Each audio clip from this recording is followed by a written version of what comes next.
Ibrahima Konaté è tra i principali obiettivi del Real Madrid per rinforzare la rosa nella prossima stagione. Il difensore francese è in scadenza di contratto con il Liverpool e al momento non ci sono indicazioni di un possibile rinnovo, circostanza che potrebbe favorire i Blancos.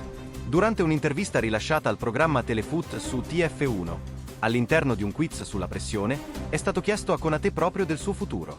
Tra sorrisi e battute, ha tirato in ballo anche il suo compagno di nazionale, Kylian Mbappé. Alla domanda se parlasse spagnolo, il difensore ha risposto di no.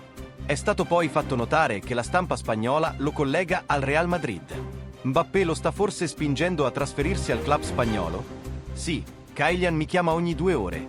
No, ha risposto Konaté ridendo. Il contratto del giocatore, che ha 26 anni, scadrà tra un anno e diversi top club, tra cui proprio il Real Madrid, stanno seguendo con attenzione la situazione di uno dei centrali più promettenti d'Europa. La possibilità che Konaté lasci il Liverpool a parametro zero rappresenta un'opportunità rara per i grandi club europei. Il difensore ha dimostrato, negli ultimi anni, una crescita costante sia a livello di club che in nazionale, affermandosi come uno dei centrali più affidabili e fisicamente dominanti del panorama calcistico europeo. Il Real Madrid, sempre attento ai movimenti del mercato, è alla ricerca di rinforzi nel reparto difensivo, soprattutto considerando l'età avanzata di alcuni suoi elementi chiave. L'arrivo di Konaté potrebbe rappresentare un investimento strategico a lungo termine, in linea con la politica del club di puntare su giocatori giovani ma già affermati. Nonostante il forte interesse da parte dei madrileni, il futuro di Konaté resta incerto. Il Liverpool, pur non avendo ancora avanzato un'offerta ufficiale di rinnovo, potrebbe cercare di trattenere il giocatore, soprattutto in vista della prossima stagione, in cui il club inglese mira a tornare protagonista in Premier League e nelle competizioni europee. Secondo fonti vicine all'entourage del calciatore, Konaté sarebbe lusingato dall'interesse del Real Madrid, ma non ha ancora preso una decisione definitiva. La sua priorità rimane quella di giocare con continuità ad alto livello, in un ambiente competitivo e stabile, dove possa continuare il proprio percorso di crescita. Un altro fattore che potrebbe influenzare la sua scelta è la presenza di Kylian Mbappé a Madrid.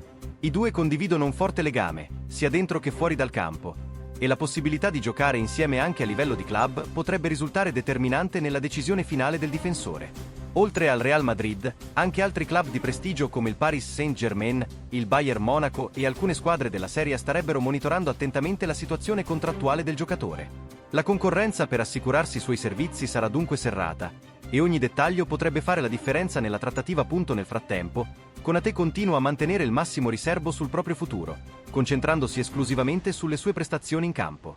Il difensore sa che la stagione che sta per iniziare sarà cruciale per il suo destino e, proprio per questo, intende affrontarla con professionalità e determinazione, indipendentemente dalla maglia che indosserà. Il difensore sa che la stagione che sta per iniziare sarà cruciale per il suo destino. Proprio per questo, intende affrontarla con professionalità e determinazione, indipendentemente dalla maglia che indosserà. Para mais informações, gli azzurri curtis e escreva e tiva notificações.